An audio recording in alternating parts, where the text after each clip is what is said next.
دوستو ایک مرتبہ ایک شخص اللہ کے پیارے نبی حضرت محمد مصطفیٰ صلی اللہ تعالیٰ علیہ وسلم کی بارگاہ میں حاضر ہوا اور عرض کرنے لگا، یا رسول اللہ، مجھ سے ایک بہت بڑی غلطی ہو گئی ہے۔ میں نے روزے کی حالت میں اپنی بیوی کے ساتھ میں ہم بستری کر لی ہے، اب میں کیا کروں؟ اس کے بعد میں اللہ کے نبی نے اس شخص کے ساتھ میں جو کچھ کیا اس کے بارے میں جان کر یقیناً آپ لوگ بھی حیران اور پریشان ہو جاؤ گے۔ اسی لیے آج کا یہ ویڈیو آپ سبھی کے لیے بہت ہی خاص ہے۔ آپ اس کو آخر تک ضرور دیکھیں اور مہربانی کر کے اس ویڈیو کو شیئر بھی کر دے تاکہ رمضان کے مہینے میں یہ ویڈیو زیادہ سے زیادہ لوگوں کے پاس میں پہنچ جائے۔ تو چلیے دوستو شروع کرتے ہیں۔ پیارے دوستو، جیسا کہ آپ سبھی لوگ جانتے ہو کہ روزے کی حالت میں بیوی کے ساتھ میں ہم بستری کرنا جائز نہیں ہے، یعنی کہ روزے کی حالت میں کھانا پینا اور بیوی سے ملنا ایسے کام جائز کام بھی ناجائز ہو جاتے ہیں۔ اس کا مطلب یہ نہیں ہے کہ آپ پورے رمضان کے مہینے میں ہی اپنی بیوی کے ساتھ میں ہم بستری نہیں کر سکتے ہو۔ آپ افطاری کے بعد سے لے کر اور سحری کرنے کے بیچ تک آپ ایسا کر سکتے ہو۔ صرف روزے کی حالت میں آپ اپنی بیوی کے ساتھ ہم بستری نہیں کر سکتے۔ ایک مرتبہ ایک شخص اللہ کے پیارے نبی حضرت محمد مصطفیٰ صلی اللہ تعالیٰ علیہ وسلم کی بارگاہ میں حاضر ہوا اور آ کر بے تحاشا رونے لگا۔ یہ دیکھ کر آپ صلی اللہ تعالیٰ علیہ وسلم نے فرمایا، اے شخص، تجھے کیا ہوا ہے؟ تو کیوں رو رہا ہے؟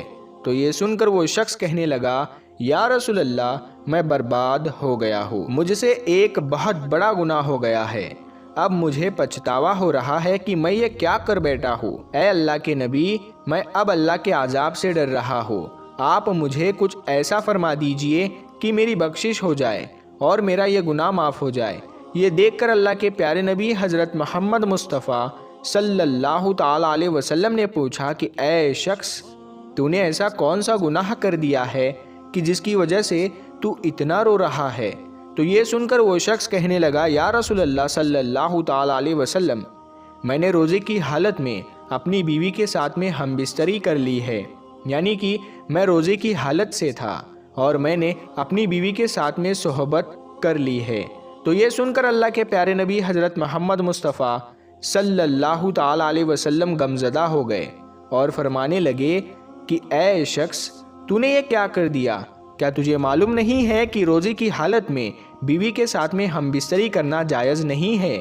تو یہ سن کر وہ شخص کہنے لگا، یا رسول اللہ، مجھے معلوم تو تھا مگر میں اپنے نفس پر قابو نہ کر سکا اور مجھ سے بہت بڑی غلطی ہو گئی ہے، اب آپ میرے لیے کچھ ایسا کر دے کہ میری بخشش ہو جائے۔ تو یہ سن کر اللہ کے پیارے نبی حضرت محمد مصطفیٰ صلی اللہ تعالیٰ علیہ وسلم نے فرمایا کہ اے شخص، تو نے بہت بڑا گناہ کیا ہے اور اب تجھے اس کا کفارہ ادا کرنا ہوگا۔ تو وہ شخص پوچھنے لگا، یا رسول اللہ، اس کے لیے مجھے کیا کفارہ ادا کرنا ہوگا؟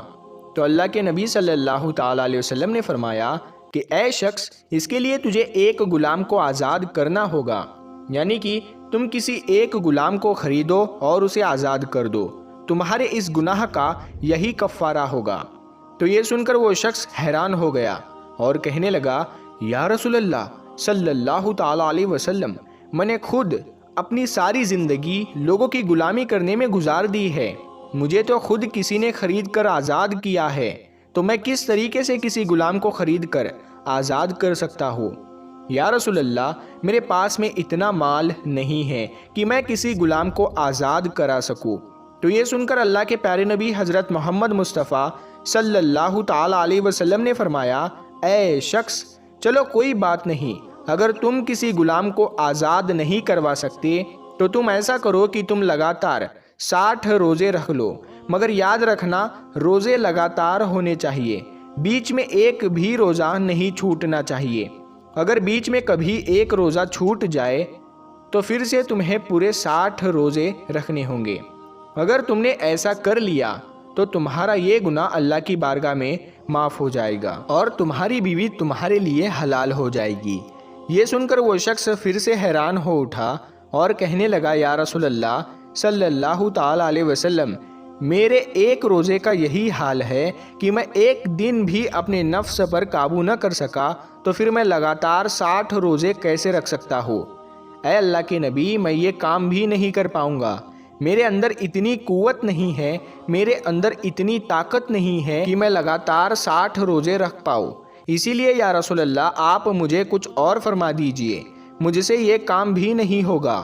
یہ سن کر اللہ کے پیارے نبی حضرت محمد مصطفیٰ صلی اللہ تعالیٰ علیہ وسلم مسکرا دیے اور کہنے لگے کہ اے شخص، اگر تم ایسا نہیں کر سکتے ہو تو ہمارے پاس میں ایک اور راستہ ہے۔ اگر تم کسی غلام کو آزاد بھی نہیں کرا سکتے ہو اور اگر تم 60 روزے بھی لگاتار نہیں رکھ سکتے ہو تو تم ایسا کرو، تم 60 مسکینوں کو یعنی کہ 60 غریبوں کو پیٹ بھر کر کھانا کھلا دو، تمہارا یہی کفارہ ادا ہو جائے گا اور تمہاری بیوی تمہارے لیے حلال ہو جائے گی۔ یہ سن کر وہ شخص پھر سے عرض کرنے لگا، یا رسول اللہ صلی اللہ تعالیٰ علیہ وسلم، کہ میرے گھر میں کھانے کو کچھ بھی نہیں ہے۔ ہماری حالت ایسی ہے کہ اگر مجھے صبح کو کھانا مل جائے تو شام کو بھوکا سونا پڑتا ہے، اور اگر شام کو کھانا مل جائے تو صبح کو بھی بھوکا رہنا پڑتا ہے، تو میں 60 مسکینوں کو کیسے کھانا کھلا سکتا ہوں؟ تو یہ سن کر اللہ کے پیارے نبی حضرت محمد مصطفیٰ صلی اللہ تعالیٰ علیہ وسلم نے فرمایا کہ اے شخص، اگر تمہاری طاقت 60 مسکینوں کو ایک ساتھ کھانا کھلانے کی نہیں ہے تو تم ایسا کرو، روز ایک مسکین کو کھانا کھلا دیا کرو۔ 60 دنوں میں تم 60 مسکینوں کو کھانا کھلا دو اور پھر تم جا کر اپنی بیوی سے مل لو، مگر تم یاد رکھنا، جب تک تم 60 غریب لوگوں کو کھانا نہیں کھلا دیتے ہو تب تک تم اپنی بیوی کے پاس میں نہیں جا سکو گے۔ تو یہ سن کر وہ شخص حیران ہو اٹھا اور کہنے لگا، یا رسول اللہ، میرے گھر میں ایک وقت کا بھی کھانا موجود نہیں ہے، تو پھر میں کیسے 60 مسکینوں کو کھانا کھلا سکتا ہوں؟ مجھ سے یہ کام بھی نہیں ہوگا۔ تو یہ سن کر اللہ کے پیارے نبی حضرت محمد مصطفیٰ صلی اللہ تعالیٰ علیہ وسلم نے فرمایا کہ اے شخص، پھر تو کوئی اور راستہ نہیں بچا ہے، تم کو انہی کاموں میں سے کسی ایک کام کو کرنا ہوگا۔ یہ سن کر وہ شخص عرض کرنے لگا، یا رسول اللہ صلی اللہ تعالیٰ علیہ وسلم، میرے اندر ان 3 کاموں کو کرنے کی طاقت ہی نہیں ہے، آپ مجھے کچھ اور راستہ بتائیے کہ میرا یہ گناہ معاف ہو جائے۔ یہ دیکھ کر پھر آپ صلی اللہ تعالیٰ علیہ وسلم نے فرمایا کہ چلو میں تمہارے لیے صحابہ کرام سے چندہ کرواتا ہوں۔ پھر اللہ کے نبی کھڑے ہوئے، سامنے بہت سارے لوگ بیٹھے ہوئے تھے، آپ نے ان لوگوں سے مخاطب ہو کر فرمایا کہ اپنے اس بھائی کی مدد کرو، اس نے رمضان کے مہینے میں اور روزے کی حالت میں ایسا ایسا کام کر دیا ہے، اب اس کے پاس کفارہ ادا کرنے کے لیے کچھ بھی نہیں ہے، تم لوگ اس کی پیسوں سے، کھجور سے، کپڑوں سے تھوڑی تھوڑی مدد کرو تاکہ یہ اپنے علاقے میں جا کر غریب مسکین لوگوں میں بانٹ سکے اور اس کا کفارہ ادا ہو سکے۔ یہ سن کر سارے لوگ اٹھے، پھر کسی نے ایک کھجور دی تو کسی نے کچھ پیسے دیے، کسی نے کوئی کپڑا دیا۔ ایسا کرتے کرتے بہت ساری کھجوریں اور مال جمع ہو گیا۔ یہ دیکھ کر پھر اللہ کے نبی صلی اللہ تعالیٰ علیہ وسلم نے فرمایا کہ اے شخص، انہیں لے جاؤ اور جا کر اپنے قبیلے میں، اپنے علاقے میں جو غریب لوگ ہیں، جو مسکین لوگ ہیں، ان میں ان کو بانٹ دو، تمہارا یہ گناہ معاف ہو جائے گا اور تمہارے لیے تمہاری بیوی حلال ہو جائے گی۔ یہ سن کر وہ شخص کہنے لگا، یا رسول اللہ صلی اللہ تعالیٰ علیہ وسلم، کیا میں اسے غریبوں میں بانٹ دوں؟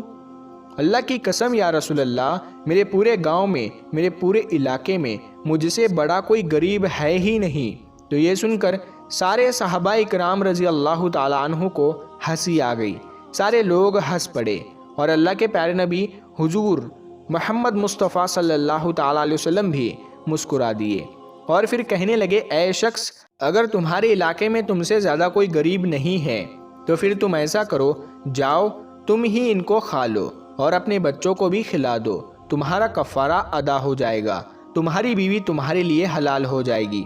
دوستو، اس طرح سے اسلام ہر بات کا راستہ نکالتا ہے، یعنی کہ اسلام میں ہر مسئلے کا حل موجود ہے۔ اسی لیے تو کہتے ہیں کہ اسلام سب کے لیے ہے، امیر ہو یا غریب ہو، اسلام سب کے لیے ہے۔ غریب بھی اسلام پر عمل کر کے جنت حاصل کر سکتے ہیں اور امیر بھی اپنی دولت اور زکوٰۃ دے کر، صدقہ دے کر، اپنے دولت کا صحیح استعمال کر کے جنت حاصل کر سکتے ہیں۔